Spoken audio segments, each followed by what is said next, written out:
ॐ भद्रं कर्णेभिः शृणुयामदेवाः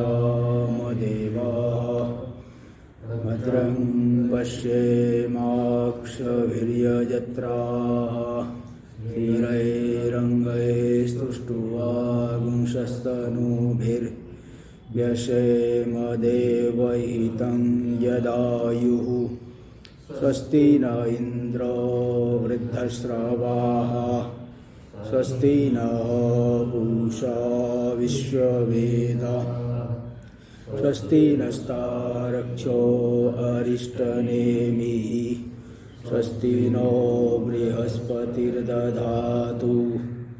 ॐ शान्ति शान्ति शान्तिः। शङ्करं शङ्कराचार्यं केशवं बादरायणं सूत्रभाष्यकृतौ वन्दे भगवन्तौ पुनः पुनः। ईश्वरो गुरुरात्मेति मूर्तिभेदव्योमवद्व्याप्तदेहाय दक्षिणामूर्तये नमः। ओम शांति शांति शांति। मांडुक्योपनिषद के चतुर्थ प्रकरण अलाद शांति प्रकरण में 42 नंबर कारिका चल रही है। तो यहाँ पे शंका की कि तत्व दृष्टि से कार्य कारण भाव अगर प्रसिद्ध नहीं है तो सूत्रकार ने जन्माद्यस्य अतः सूत्र में ब्रह्म को जगत कारण रूप से सूत्रित क्यों किया है। इसका उत्तर दिए 42 नंबर कारिका में। उपलम्बात समाचाराद अस्ति वस्तुत्ववादी नाम जातिस्तु देशिता बुद्धैर अजातिस्त्रसताम सदा। यानी द्वैत की उपलब्धि होती है, द्वैत का अनुभव हो रहा है, और समाचार यानी वर्णाश्रम धर्मों का जो सम्यक रूप से आचरण करते हैं, इन कारणों से द्वैत को जो सत्य मान बैठे हैं। वर्णाश्रम धर्म में ही बहुत जो है निष्ठा हो जाती है, मिथ्या है ऐसा तो नहीं मालूम पड़ेगा।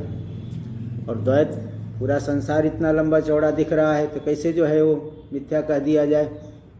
इसलिए अस्ति वस्तुत्ववादी, बस जो लोग कहते हैं कि वस्तु है और वे अद्वैत अजातवाद से डरते भी है, तो उनको समझाने के लिए धीरे धीरे उनकी बुद्धि में अद्वैत का प्रवेश कराने के लिए बुद्ध यानी विद्वानों के द्वारा जातिस्तु देशिता, जाति यानी उत्पत्ति का उपदेश किया गया है। इसलिए सर्वत्र प्रसिद्ध है अध्यारोपापवादाभ्याम निष्प्रपंचम प्रपंचते। तो इसी का व्याख्या देखिए भाष्य में 2 से 43 पृष्ठ प्रथम पंक्ति। श्लोकाक्षराणी व्याचष्टे, श्लोक के एक एक अक्षर की व्याख्या कर रहे यापी इत्यादि ना। यापी बुद्धैर, बुद्ध का मतलब यहाँ विद्वान लेना, अद्वैत के जो विद्वान लोग हैं, अद्वैतवादी विद्वानों के द्वारा जो जातिर्देशिता उपदिष्टा, जाति का जो उपदेश किया गया है। किस लिए किया गया है? 2 कारणों से। क्योंकि उपलम्ब और समाचार से जो वस्तु की सत्ता को मान लेते हैं और अजातवाद से डरते हैं, उनका अद्वैत में प्रवेश कराने के लिए। तो उपलम्भनम उपलम्भस, उपलब्धि द्वैत का अनुभव।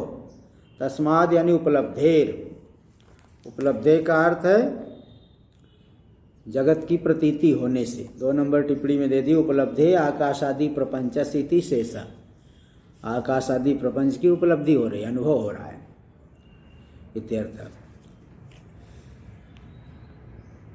और समाचाराद यानी वर्णाश्रमादि धर्म समाचरणात्, वर्णाश्रम आदि धर्म का सम्यक रूप से अनुष्ठान करने से ताभ्याम हेतुभ्याम अस्ति वस्तुत्ववादी नाम, इन 2 हेतुओं से जो अस्ति वस्तुत्ववादी लोग हैं, वस्तु की सत्ता है ऐसा जो मानने वाले लोग हैं, अस्ति वस्तु भाव, वस्तु भाव वस्तु पदार्थ है, इत्येवं वदनशीलानाम, ऐसा जो बोलने वाले हैं, दृढ़ाग्रहवताम, दृढ़ाग्रह रहने वाले श्रद्धाना नाम, जो सत्शास्त्र में श्रद्धा रखने वाले लोग हैं, मंद विवेकी नाम, मंद विवेकी लोग हैं, विवेक उनका, उनमें विवेक दृढ़ नहीं हुआ है।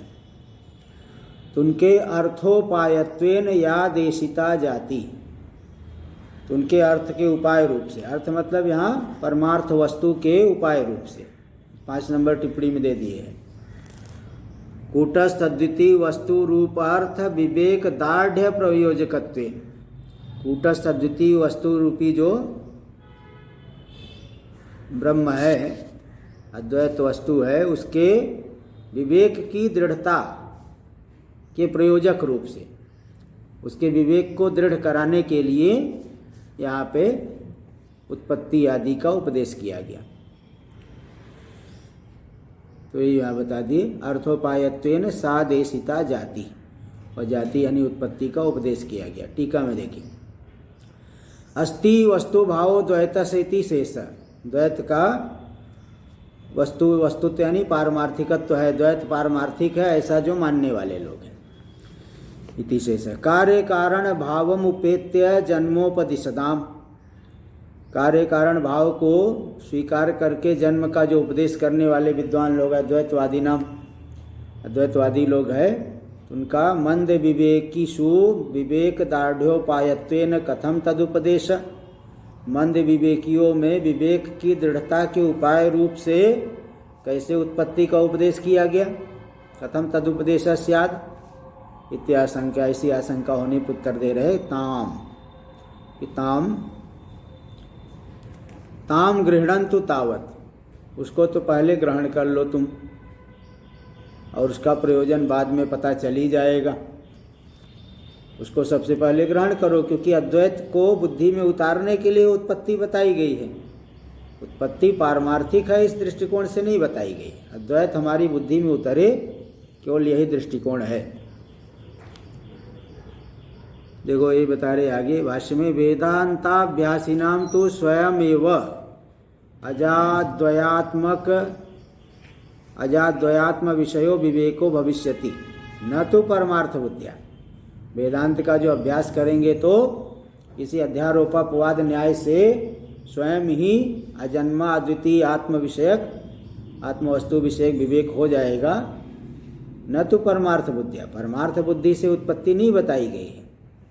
इसी उत्पत्ति प्रलय आदि के माध्यम से अद्वैत हमारी बुद्धि में उतर जाएगा, इस दृष्टिकोण से उत्पत्ति बताई गई। टीका में देखिए दे रहे हैं, यदा ब्रह्मण सकाशात् अशेषम जगत भवति इति अभ्युपेतम, जब ब्रह्म से ही संपूर्ण जगत उत्पन्न होता है ऐसा मान लिया गया, तदा तदतिरेकेण जगतो अभावात्, तब तो ब्रह्म से अतिरिक्त जगत रहा ही नहीं, इसलिए ब्रह्मैव सर्वमिति निश्चितम, सब कुछ ब्रह्म ही है, ये निश्चित हो जाएगा। तद विषयेषु च वेदांतेषु पौर्वापर्येण आलोचितेषु, उस अद्वितीय ब्रह्म विषयक, उसको विषय करने वाला जो वेदांत है, उनका पौर्वापर्य भाव से, उपक्रमोपसंहार आदि न्याय से, षड्विध लिंगों से जब विचार करेंगे तो तद अभ्यासिनाम तेषाम तद अभ्यास प्रसादात् एवं, वो जो अद्वितीय ब्रह्म का अभ्यास करने वाले लोग हैं, उनको उस अभ्यास के प्रसाद से ही, सामर्थ्य से ही कूटस्थ अद्वितीय वस्तु विषय विवेक दार्ढ़्यम सिद्ध्यति, कूटस्थ अद्वितीय वस्तु विषयक विवेक की दृढ़ता सिद्ध हो जाएगी। इति अभिप्रेत्य अद्वैतवादी भी जाति रूपतिष्ठा, इसी अभिप्राय से ही अद्वैतवादियों के द्वारा उत्पत्ति का उपदेश किया गया है। न तो द्वैतस्य श्रुतितो न्यायतश्च निरूपयितुम अशक्यस्य परमार्थत्वं गृहीत्वा, क्योंकि द्वैत जो है न तो श्रुति से सिद्ध हो रहा है, क्योंकि नेह नास्ति किंचन से निषेध किया गया, और युक्तियों से भी देखा जाए, स्वप्न में पूरा संसार दिख रहा है लेकिन होता नहीं है। इसलिए निरूपयितुम, युक्ति और न्याय, युक्ति और श्रुति दोनों से उसका निरूपण नहीं किया जा सकता, इसलिए उसमें परमार्थत्वं गृहीत्वा जाति उपदिष्टा, परमार्थत्व को लेकर के जाति की उत्पत्ति का उपदेश किया गया है, ऐसी बात नहीं है। अद्वैत तत्व को बुद्धि में उतारने के लिए उत्पत्ति एक साधन है, उत्पत्ति का कथन एक साधन है। इति अजाति रेव पारमार्थिकी इत्यर्थ, इसलिए अजाति ही अनुत्पत्ति ही पारमार्थिक है, ये सिद्ध हो गया। चतुर्थ पादार्थम चतुर्थ पाद अजाते त्रसताम सदा, इसके अर्थ को बता रहे। ते ही श्रोत्रिया, वे जो श्रोत्रिय लोग हैं, वर्णाश्रम धर्म का अनुष्ठान करने वाले लोग हैं, वेद के पाठ में लगे हुए हैं,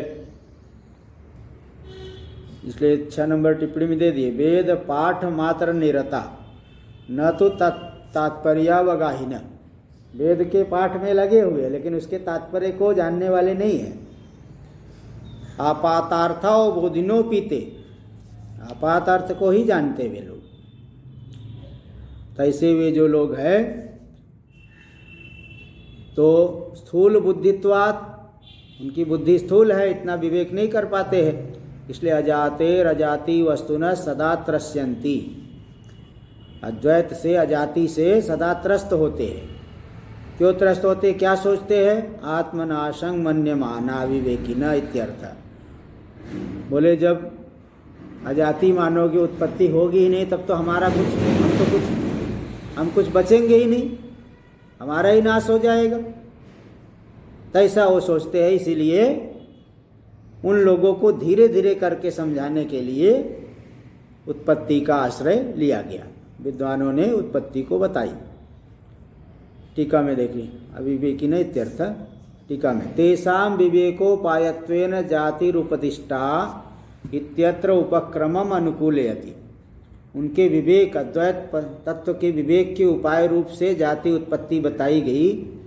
इस विषय में उपक्रमम अनुकूल है। उपक्रम वाक्य जो आ चुका है, उपाय सो अताराय नास्ति भेद कथंचन, जो पूरी कारिका मृल्लोह विस्फुलिंगाद्यैर जाति, हाँ मृल्लोह विस्फुलिंगाद्यैर, ये आया था तृतीय प्रकरण का 15वीं कारिका। तृतीय प्रकरण में 15वीं कारिका है। मृल्लोह विस्फुलिंगाद्यैर सृष्टिर्या चोदितान्यथा उपाय शोवताराय नास्ति भेद कथंचन। मृत्तिका दृष्टांत के द्वारा, लौह दृष्टांत के द्वारा, विस्फुलिंग दृष्टांत के द्वारा और भी सुवर्ण दृष्टांत के द्वारा जो सृष्टि बताई गई, वह सृष्टि तो अद्वैत को समझने का उपाय मात्र है, वास्तव में कोई भेद नहीं है। तो उपक्रम में भी इस बात को बताया जा चुका है। इसलिए ऐसा नहीं कि उत्पत्ति पारमार्थिक है, उत्पत्ति तो अद्वैत को समझाने के लिए बताई गई, ये बता दिए। आगे देखिए टीका में, उदरम अंतरम कुरुते अथ तस्य भयम भवत। तैत्तरीय उपनिषद में आया कि थोड़ा सा भी तत्व में अगर हम भेद देखते हैं तो भय हो जाता है। अथ तस्य भयम भवत इत्यादि श्रुतिभ्यो, इत्यादि श्रुतियों के द्वारा क्या निश्चित होता है? ब्रह्मणि विकार दर्शिनां भय प्राप्ति श्रूयते, ब्रह्म में जो विकार देखने वाले हैं उनको भय की प्राप्ति का श्रुतियों में कथन किया गया है। तथा च श्रोत्रियाणामपि भेददर्शिनां नानुग्राह्यता, इस प्रकार से क्योंकि जब वो थोड़ा भी भेद देख रहे तो भय के योग्य हो गए, भय की प्राप्ति करेंगे, तो सृष्टि बताने पर भी उनके ऊपर अनुग्रह तो होगा नहीं। श्रोत्री जो भेददर्शी लोग हैं वो अनुग्राह्य नहीं है, क्योंकि वो तो भय के योग्य हो गए। इत्याशंका, ऐसी आशंका होने पर बता रहे नहीं, वे अनुग्राह्य बनेंगे। देखो 7 नंबर टिप्पणी में दे दिए, आहे थी भेद दर्शित्वेपि श्रोत्रियाणाम सन्मार्गावलंबित्वेन। भेददर्शी भले है वे श्रोत्री लोग, फिर भी सन्मार्ग का अवलंबन लेने वाले, इसलिए कल्याण कृत्वात्, शुभ मार्ग का अनुसरण करने वाले हैं, इसलिए अस्ति एव अनुग्राह्यत्व, अनुग्राह्य हुए है। ततश्च तद अनुग्रहाय जात्युपदेशोपि न्याय्य एव, इसलिए उनके ऊपर अनुग्रह करने के लिए सृष्टि का उपदेश करना युक्ति संगत है। तो वे बुद्धानाम इति, वृद्धानाम, बुद्धानाम, बुद्ध विद्वान लोगों के द्वारा सृष्टि का उपदेश किया जाना न्याय सम्मत है, युक्ति सम्मत है। इसी अभिप्राय से आगे बता रहे हैं अजाते रीति कारिका नंबर 43। अजाते स्त्रसतां तेषा मुपलम्बाद् वियन्ति ये जाति दोषा न सेत्स्यन्ति दोषोऽप्यल्पो भविष्यति।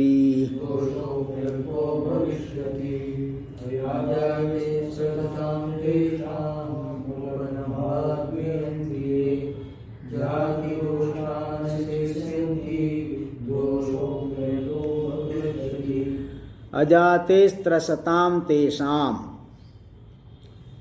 हाँ, पहले इस तरह से अन्वय करना। ये उपलम्भात समाचारात वियन्ति। ये अजाते त्रस्यन्तः सन्मार्गम वर्णाश्रम धर्मम समाचरन्तः ये उपलम्भात वियन्ति। उपलम्भात वियन्ति यानी विरुद्धम निश्चुन्वन्ति। उपलम्भ से और वर्णाश्रम धर्म का समाचरण करने से जो अजाति से त्रस्त होने वाले लोग विरुद्ध निश्चय कर लेते हैं, उनका निश्चय जो विरुद्ध हो गया, द्वैत का ही निश्चय कर लेते हैं, उनके लिए जाति दोषा न शेष्यन्ति। जाति दोष उत्पत्ति मान लेने पर भी उनको कोई दोष सिद्ध नहीं होगा, क्योंकि सन्मार्ग में चल रहे हैं। धीरे धीरे जो है वो अद्वैत की तरफ ही जा रहे वो। तो बोले नहीं, दोष तो होगा, निंदा की गई है द्वैत की, तो बिल्कुल दोष नहीं होगा तो ऐसा नहीं कह सकते हैं। तो बोले नहीं, दोषोपि अल्पो भविष्यति। दोष होगा भी तो थोड़ा सा होगा, 2-4 बार गर्भवास को प्राप्त करके आगे इसी अद्वैत विचार में ही तत्पर हो करके लग जाएंगे। तो ऐसा बिल्कुल दोष नहीं होगा, ऐसा नहीं कह सकते हैं, क्योंकि अगर दोष होता ही नहीं, द्वैत मानने पर भी दोष नहीं होगा, सन्मार्ग में चल रहे, कर्म कर रहे हैं, तो द्वैत मानने पर दोष नहीं होगा, फिर निंदा क्यों की गई? उदरम अंतरम कुरुते अथ तस्य भयम भवति बताएंगे। तो जब कुछ दोष होगा ही नहीं तो निंदा संभव नहीं है। दोष लेशं बिना निंदा अनुपपन्ना, अनुपपन्नया निंदया कश्चित दोष लेशा उपपद्यते। निंदा से सिद्ध हो रहा है कुछ न कुछ दोष तो होगा। सांख्य तत्व कौमुदी में इसीलिए प्रश्न उठाए कि जो कर्मी लोग कर्म करते हैं, वेद में लिखा गया है, लेकिन कर्म में तो हिंसा होती है। हिंसा होती है तो फिर तो स्वर्ग की जगह उन्हें नरक मिलेगा। पशु को मारते हैं, पशु कितना तड़पते हैं। तो यत् पशुर मायु कृतोरो वा पद्भिराहते अग्निर्माम तस्मादेन शो विश्वान मुंचतु अंहस। तो वहाँ ये बताए कि देखिए, जो याग किए हैं, पहली बात तो शास्त्रीय कर्म है, थोड़ा सा उसमें जो है पाप तो होता है, पाप का मिश्रण तो है, लेकिन उसका परिहार संभव है। इसीलिए किसी भी कर्म को करने पर बाद में प्रायश्चित्त भी किया जाता है। कुछ प्रायश्चित्त भी उसमें, कुछ हिंसा, कुछ त्रुटि रह गई हो। अरे जैसे हम लोग ही पूजा पाठ करते हैं तो आखिरी में बोल देते यद अक्षरं पदभ्रष्टं मात्राहीनं च यद भवेत् तत्सर्वं क्षम्यतां देव प्रसीद परमेश्वर। पूजा आरती करने के बाद रोज बोलते हैं। तो भाई थोड़ी बहुत तो त्रुटि हर जगह होती ही है। तो पहली बात तो कुछ प्रायश्चित्त कर लेंगे, और नहीं भी प्रायश्चित्त करेंगे तो भी स्वर्ग में थोड़ा बहुत दुख मिल जाए उतना तो सही लेंगे। अब नंदन वन में घूम रहे हो, एक छोटा सा कांटा लग गया तो क्या इतना भी नहीं सह पाओगे? अब इतना बड़ा महल जैसा आपको घर मिला और जरा सा फिसल गए तो क्या घर ही बेच दोगे?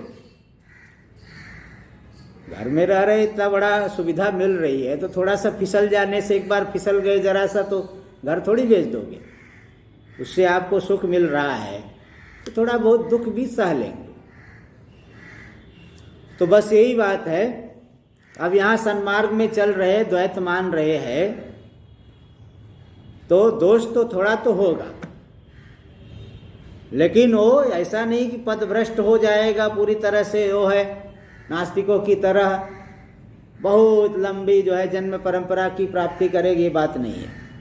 2-4 जन्म लेंगे, इसके बाद अद्वैत मार्ग में ही आ जाएंगे, धीरे धीरे करके आत्मविचार करके मुक्त हो जाएंगे। इसलिए दोषोपि अल्पो भविष्यति, दोष भी थोड़ा ही होगा, बहुत ज्यादा नहीं होगा। तो यही बता रहे हैं, टीका में देख लीजिए। नहीं कल्याण कृत कश्चित दुर्गतिम तात गच्छति, गीता में आया है शुभ मार्ग में चलने वाला कभी भी दुर्गति की प्राप्ति नहीं करता। इति स्मृतेश, ऐसी स्मृति है, गीता वाक्य है। इसलिए तेषाम आत्यंतिक पतना भावेपि, वो जो द्वैत मान रहे हैं लेकिन शास्त्रीय मार्ग में चल रहे हैं, उनका आत्यंतिक पतन नरक तिर्यक आदि योनि की प्राप्ति, नरक की प्राप्ति, तिर्यक योनियों की प्राप्ति, ऐसा पतन तो नहीं होगा। तो पतना भावेपि फिर भी थोड़ा दोष तो जरूर होगा, क्योंकि निंदा की गई है द्वैत दर्शन की। तो निंदानुपपत्या कश्चित दोषलेश संभवती, देखो निंदा अर्थापत्ति प्रमाण से निंदा क्यों की गई है? निंदा की अनुपत्ति से थोड़ा देह दोष तो संभव है। इत्याशंक्य, ऐसी आशंका होने पे कह रहे हैं सम्यक दर्शन अप्राप्ति प्रयुक्तम गर्भवासादि दोषम अभ्यनुजानाति। सम्यक दर्शन की प्राप्ति नहीं किए है तो गर्भवासवादी दोष तो होगा ही होगा, पुनः गर्भवास की प्राप्ति होगी, पुनः जन्म होगा, और जन्म होगा तो मृत्यु भी फिर से आएगी। लेकिन जल्दी ही वो ज्ञान के अधिकारी बन जाएंगे, क्योंकि सन्मार्ग में चल रहे हैं। टीका में अन्वयम आदर्शयन पादत्रय गतान्यक्षराणि योजयति। पहली बात अन्वय को दिखाते हुए तीनों पादों में जो अक्षर आए हैं पहले उसकी योजना करके अर्थ निकाल रहे। ये चैत्यादि ना भाष्य में ये चैवम उपलम्भा समाचाराच अजातेर अजाति वस्तुनस्त्रसंतो, जो उपलम्भ से द्वैत की उपलब्धि होने से और वर्णाश्रम धर्म का समाचरण करने से वो द्वैत को मानते हैं, अजाति से त्रस्त होते। अजाते रजाति वस्तुनस्त्रसंतो, उससे त्रस्त हो करके अस्ति वस्तु, द्वैत वस्तु है, पारमार्थिक है वह, इति अद्वयाद आत्मनो वियंती, ऐसा मान करके अद्वितीय आत्मा से विरुद्ध निश्चय कर लेते हैं। विरुद्धम यंती द्वैतम प्रतिपद्यन्ते, द्वैत को जो मान लेते हैं। तेषाम अजाते त्रसतां श्रद्धानानां सन्मार्गावलंबिनां जाति दोषा जात्युपलम्भ कृता दोषा न सिद्ध्यन्ति सिद्धिं नोपयास्यन्ति। वे जो अद्वैत अजाति से त्रस्त होने वाले श्रद्धालु लोग हैं, सन्मार्ग का अवलंबन लेने वाले हैं, तो जाति को मानने से जो दोष हो रहा है, जाति का निश्चय, उत्पत्ति का निश्चय करने से जो दोष हो रहा है, उस दोष की सिद्धि नहीं हो पाएगी। क्यों नहीं होगी? क्योंकि विवेक मार्ग प्रवृत्तत्वात्, विवेक मार्ग में प्रवृत्त है, इसलिए जाति को लेकर के जो दोष है वो सिद्ध नहीं हो पाए। जाति यानी उत्पत्ति। टीका में चतुर्थ पादं व्याचष्टे, चतुर्थ पाद की व्याख्या करें। यद्यपि थी, यद्यपि कश्चित दोष स्यात्, यद्यपि थोड़ा दोष तो होगा, सोपि अल्प एव भविष्यति, वह दोष भी अल्प थोड़ा ही होगा, नरकपात आदि इतना बड़ा दोष नहीं होगा।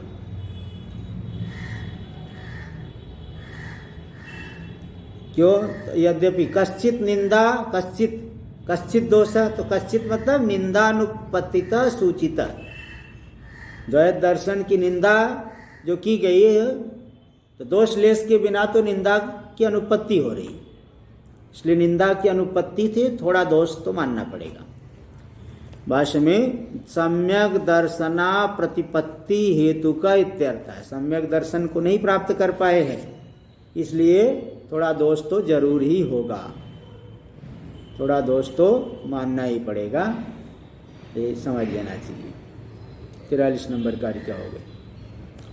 यत्तु हेतुभ्याम द्वैत से अस्तित्व मुक्तम, दो हेतुओं से उपलम्ब द्वैत की उपलब्धि हो रही है और वर्णाश्रम धर्म का समाचरण कर रहे हैं, इसलिए द्वैत तो मानना पड़ेगा। जब वर्ण जो नहीं तो द्वैत नहीं होता तो फिर कौन ब्राह्मण कौन क्षत्रिय, ये बात हो जाती। तो इन दो हेतुओं से जो द्वैत से अस्तित्व मुक्तम, द्वैत के अस्तित्व को बताया गया, तद्दूषयति, उसमें दोष दिखा रहे उपलम्भादिति, कारिका नंबर 44। उपलम्भात समाचारान माया हस्ति यथोच्यते, उपलम्भात समाचारा दस्ति वस्तु तथोच्यते।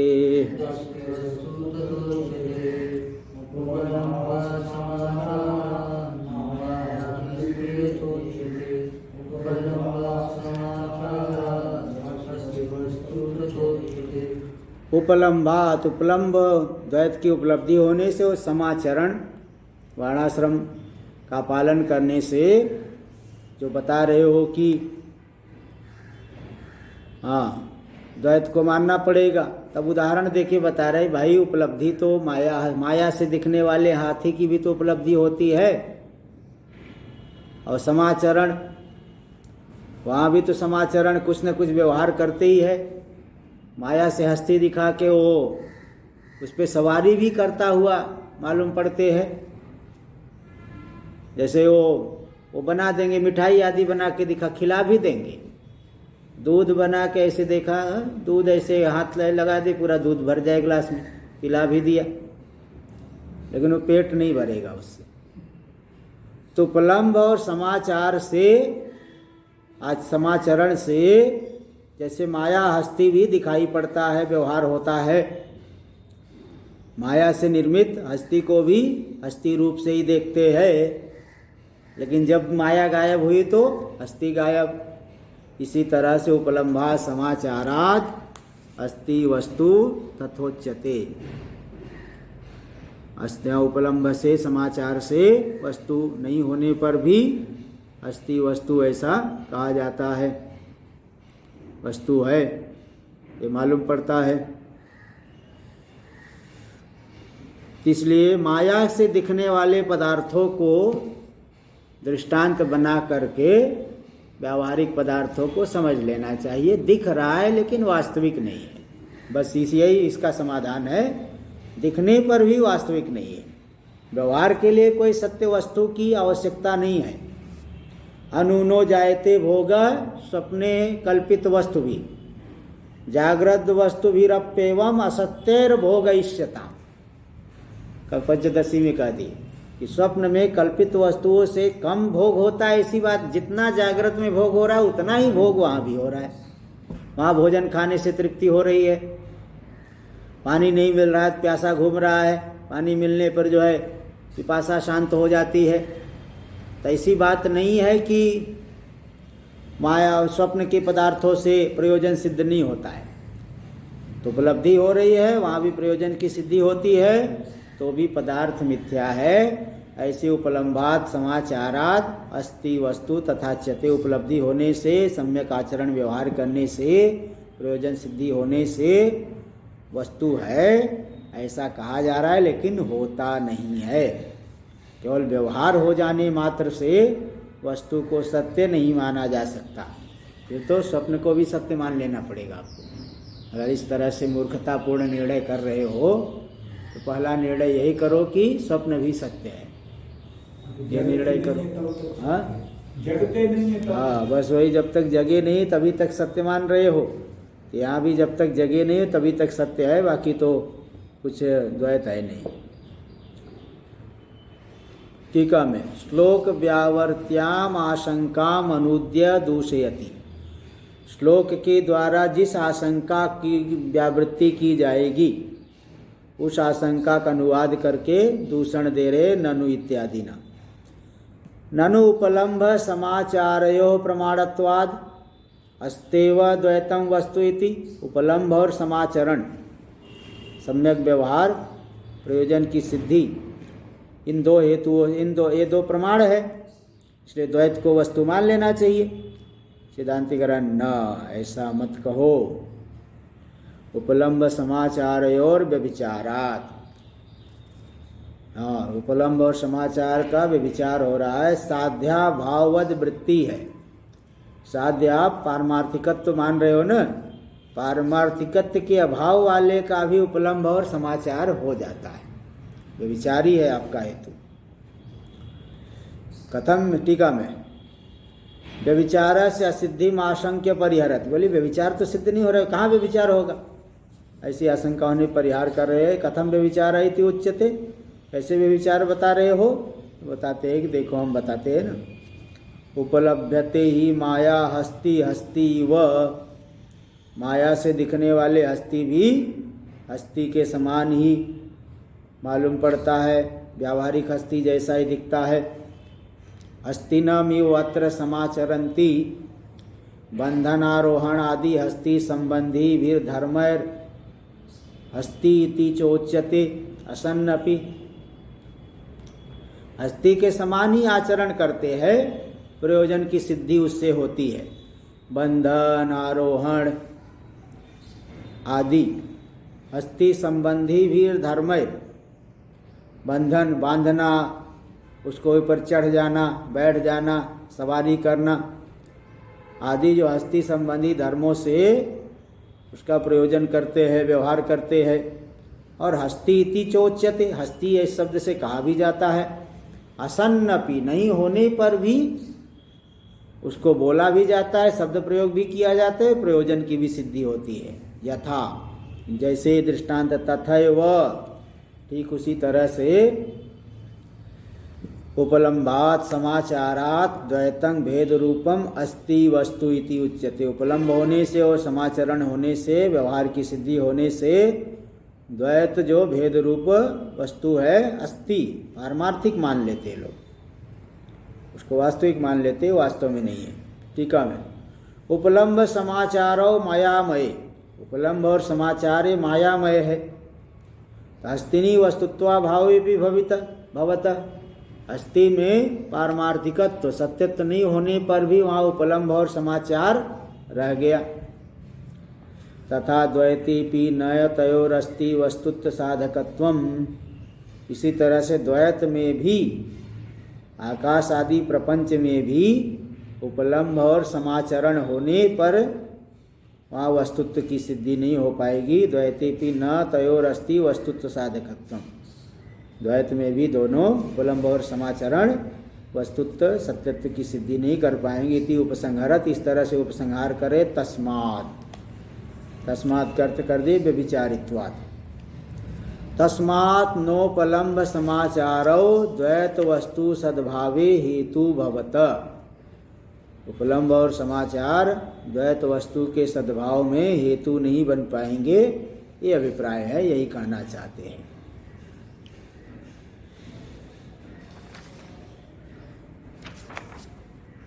भूत दर्शनावष्टम्भेन निमित्तस्य निमित्तत्वम उक्तम। पूर्व में 25वीं कारिका में बताया गया कि निमित्तस्य निमित्तत्वम इष्यते भूत दर्शनात्, 25वीं कारिका में आ गया है। वहाँ बताए थे कि प्रज्ञप्ते सनिमित्तत्वम अन्यथा द्वयनाशत, प्रज्ञप्ति जो ज्ञान है वो सविषयक माननी पड़ेगी, विषय नहीं होगा तब तो द्वैत दिखाई ही नहीं पड़ना चाहिए। और संक्लेशस्य उपलब्धि से सुख दुख का अनुभव होता है, अनुकूल पर प्रतिकूल पदार्थ माने जाते हैं, इसलिए द्वैत को तो मानना पड़ेगा।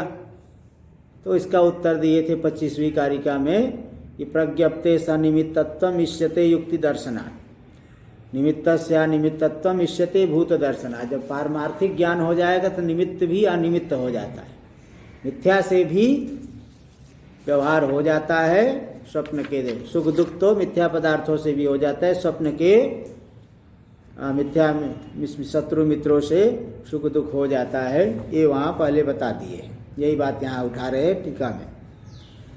भूत दर्शनावष्टम्भेन, भूत दर्शन पारमार्थिक दर्शन ब्रह्म ज्ञान, उसके आधार पर निमित्तस्या निमित्तत्वम उक्तम, निमित्त निमित्त हो जाता है, ये कहा गया। उक्तम एतद अंतः श्लोकार विप्रपंचितम, यहाँ तक के श्लोकों के द्वारा उसका थोड़ा विस्तार किया गया। संप्रति भूत दर्शनम उपसंहरत, अब भूत दर्शन पारमार्थिक ज्ञान उसका उपसंहार कर रहे जात्याभ्यास समिति। पहले 6 नंबर टिप्पणी देख लीजिए। निमित्तस इत्यादि 25तम कारिकोत्तरार्धत आरभ्य, 25वीं कारिका से लेकर के आरभ्य 32 श्लोक पर्यंतम, 32 नंबर के श्लोक तक सार्ध सप्त श्लोक है निमित्तस्य निमित्तत्वम उक्तम। 7.5 श्लोकों में ये बताया गया है कि निमित्त जो है अनिमित्त है, वास्तव में निमित्त नहीं है, मिथ्या भी निमित्त बन जाता है। और 33 चतुश्चत्वारिंशत् पर्यंत और 33 नंबर से लेकर के 44 नंबर तक के श्लोकों के द्वारा 12 श्लोक तत्प्रपंचितम, उसी का थोड़ा और विस्तार किया गया। तो पहले 7.5 श्लोकों के द्वारा निमित्त को अनिमित्त बताया गया, फिर 12 श्लोकों के द्वारा उसी का और विस्तार किया गया। अब जो है भूत दर्शन परमार्थ दर्शन का उपसंहार कर रहे हैं कारिका नंबर 45 में। जात्याभासं चलाभासं वस्त्वाभासं तथैव च अजाचलमवस्तुत्वं विज्ञानं शान्तमद्वयम्।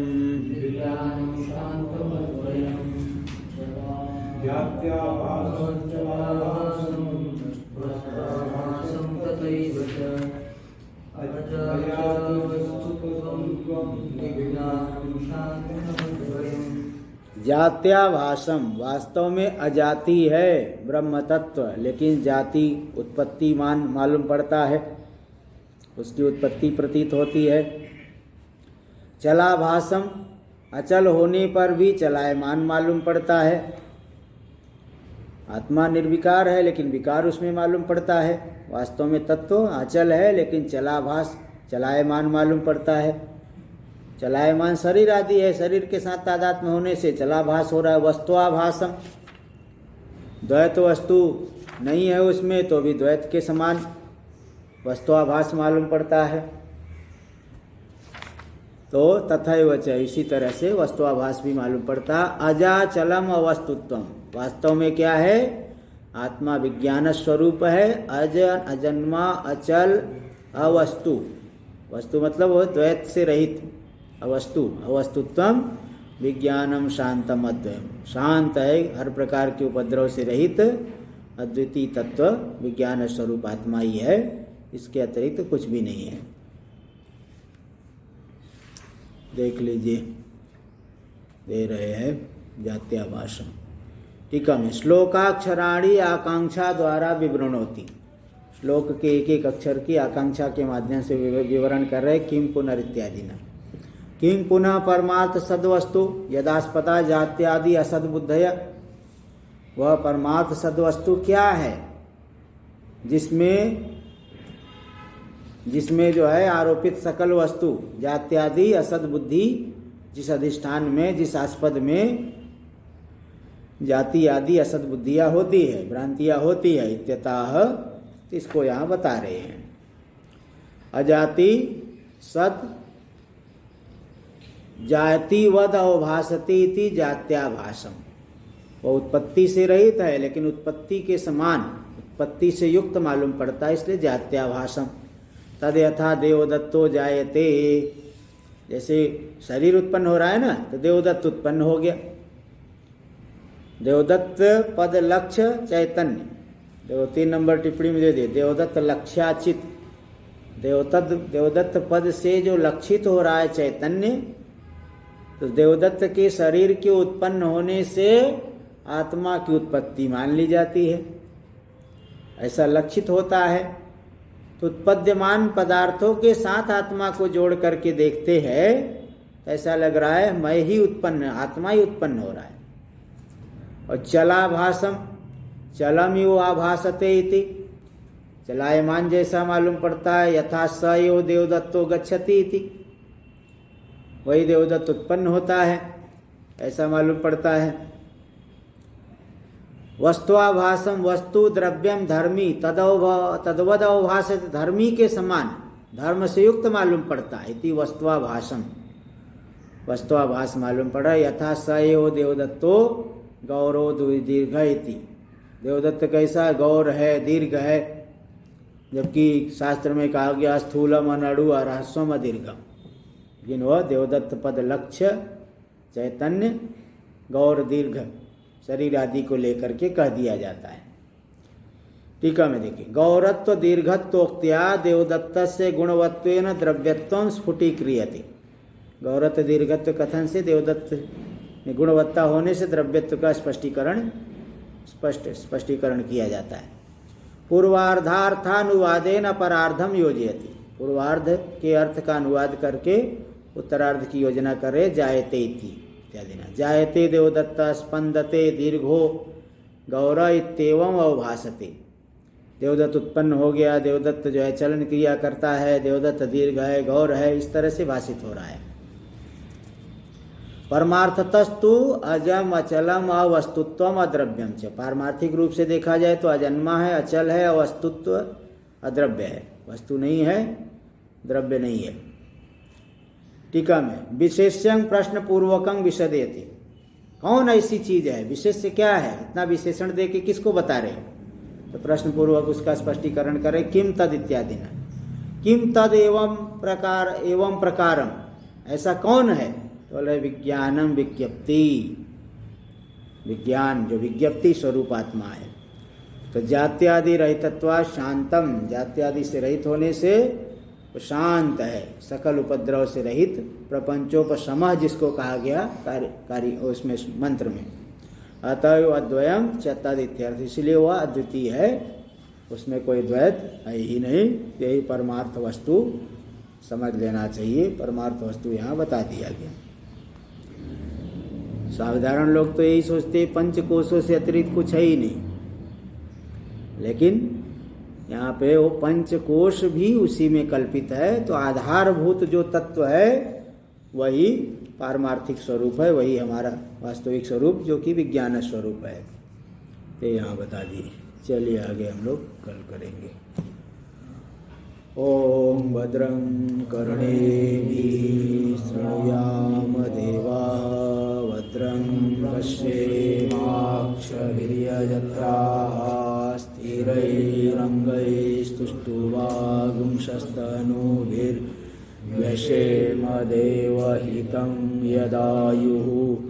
स्वस्ति न इंद्रो वृद्धश्रवाः, स्वस्ति नः पूषा विश्ववेदाः, स्वस्ति नस्तार्क्ष्यो अरिष्टनेमिः, स्वस्ति नो बृहस्पतिर्दधातु।